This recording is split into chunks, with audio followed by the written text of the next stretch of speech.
है। लेकिन आपने देखिए आपने जिक्र किया धामी जी आपके रिलीजियस प्लेसेस का जो आपके स्थल हैं वो सारे मैं आपसे एक बात पूछना चाहती थी और इनफैक्ट उस दिन मैंने आपको फोन भी किया था कि दामी जी ये क्यों होने दे रहे हैं आपको याद है वो बद्रीनाथ केदारनाथ ट्रस्ट ने जब ये डिसाइड किया कि वो नॉन हिंदूज को नहीं आने देंगे अपने मंदिरों में नहीं आने देंगे। अब धामी जी देखिए ऐसा है कि मुझे ऐसा लगता है, करेक्ट मी अगर आपकी परसेप्शन अलग है, मुझे लगता है हिंदू रिलीजन एक ऐसा धर्म है जो सबसे लिबरल है, वो हर किसी को समाकर साथ लेकर चलता है, इसीलिए हम इतने जबरदस्त धर्म हैं। मगर ये डिसीजन आपके यहाँ लोग लेते हैं, मैंने आपको फोन किया, आपने कहा कि वो तो ट्रस्ट वालों ने लिया है डिसीजन, अब वो जो कहेंगे हम कर देंगे। पर मेरा सवाल धामी जी आपसे ये है, आप इस स्टेट के मुखिया हैं, you are the caretaker, constitution पर संविधान पर हाथ रखकर आपने ओथ लिया है, सबको साथ लेकर चलना आपका काम है। क्या आपको नहीं लगता कि ये गलत हो रहा है? क्या आपको नहीं लगता कि ट्रस्ट वालों को समझाना चाहिए कि ये इस तरीके का काम ना करें? मतलब कोई क्रिश्चियन, कोई सिख, पता नहीं क्या मुसलमान, किसको रोकने वाले हैं ये लोग, मुझे नहीं पता है, लेकिन क्या आपको लगता है ये सही है?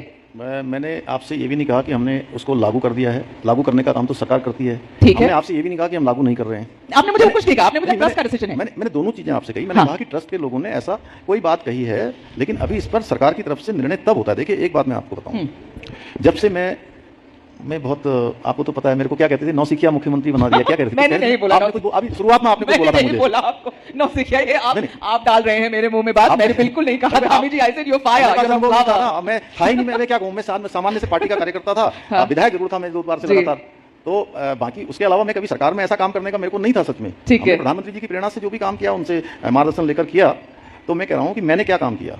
मैंने एक काम किया 2021 में, जब मैं इस जिम्मेदारी पे 4 जुलाई 2021 को आया था, तो 4 धाम यात्रा पूरी तरह से बंद थी। जी जी।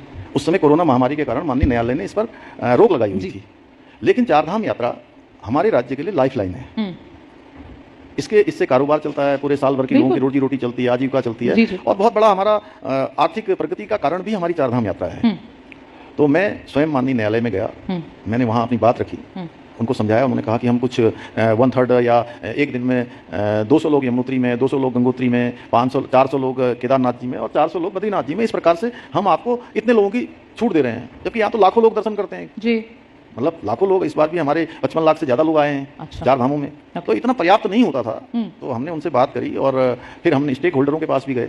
उससे पहले एक देवस्थानम बोर्ड था, उसको लेकर बहुत विवाद था। तब भी मैंने क्या कहा, मैंने कहा लोग कुछ चाहते थे, कुछ लोगों को निर्णय कुछ हो गया। हमने कहा जो स्टेक होल्डर्स चाहते हैं, यानी कि सबकी सहमति से होना चाहिए जो भी काम होगा, क्योंकि ये 4 धाम यात्रा चलाना, यहाँ हरिद्वार में हर की पैड़ी पर धार्मिक काम करना या अन्य धार्मिक स्थलों पर काम होना, ये कौन करेगा?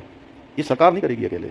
सरकार केवल एक सहयोगी हो सकती है उनकी, लेकिन असली जो जजमान है वो वही लोग हैं। ठीक है, तो आप नहीं हम देखिए, हम जो भी निर्णय लेंगे, हम सबकी सहमति के आधार पर लेंगे। हमने कहा कि एक्ट क्या कहता है, उसमें हमारी पौराणिक चीजें क्या कहती हैं, और सभी चीजों को देखने के बाद उस पर निर्णय लेंगे। और हम देवभूमि में हमने किसी को कभी रोका है क्या? तभी तो हमको डेमोग्राफी का इतना सामना करना पड़ रहा है।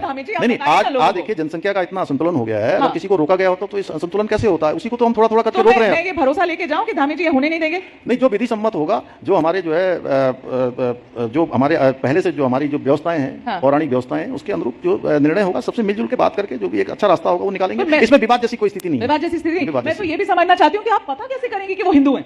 मतलब आप कैसे वो ट्रस्ट, वो रिलीजियस प्लेस जो भी है, बद्रीनाथ हो, केदारनाथ हो, जो इन्होंने ट्रस्ट ने कहा है, तो मैं जानना चाहती हूँ, लड़के अंदर, लड़कियां, लोग अंदर जा रहे हैं, आप कैसे पता करेंगे वो हिंदू है, मुसलमान है, सिख है, ईसाई है? What is the way in which you will find out? देखिए ऐसा है मेघा जी, मैं केवल आपसे इतना ही कह रहा हूँ कि ये देवभूमि है और यहाँ पर देवभूमि के अनुरूप ही सब काम होंगे।